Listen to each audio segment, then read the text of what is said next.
Hey guys, our dish for today is sinigang na salmon.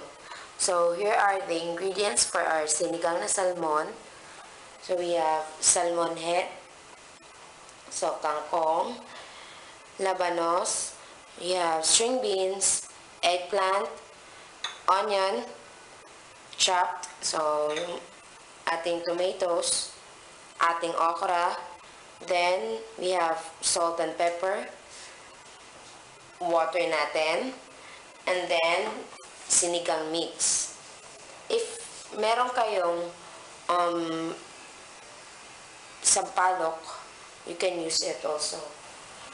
So procedure natin in cooking, gila natin yung ating water.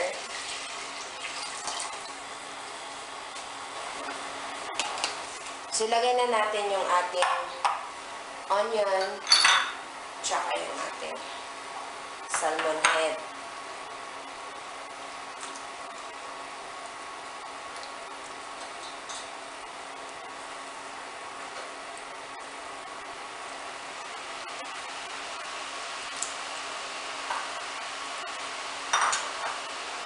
Then, yung ating pepper.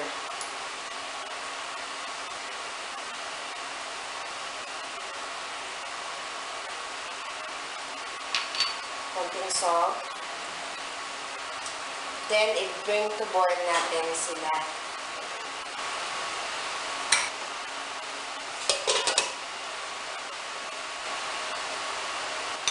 We can add na rin yung ating tomatoes para maglasa na siya dun sa ating salmon fish. Okay. Kumulo ng ating salmon. Pwede na natin ilagay yung ating sinigang mix.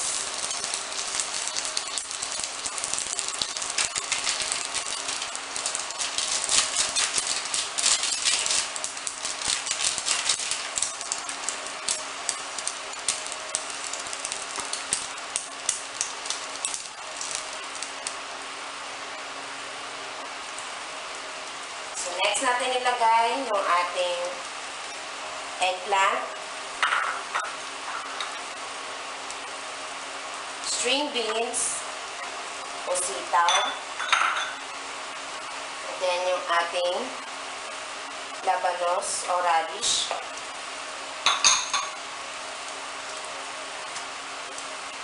and then yung ating okra.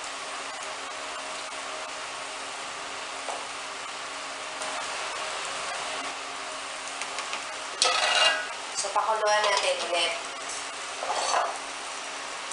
So, at least mga 5 minutes, pakuluan natin sila until yung ating vegetables maluto.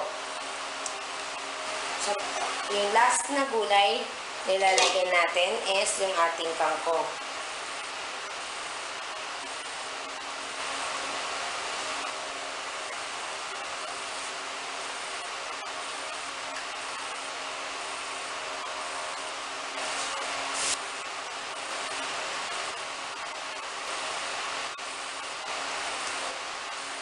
Pwede na natin siyang i-serve.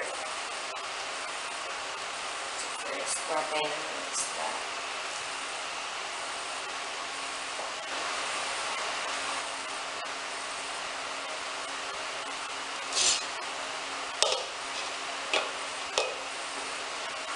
So, here we go. Luto ng ating sinigang na salmon. Enjoy, guys!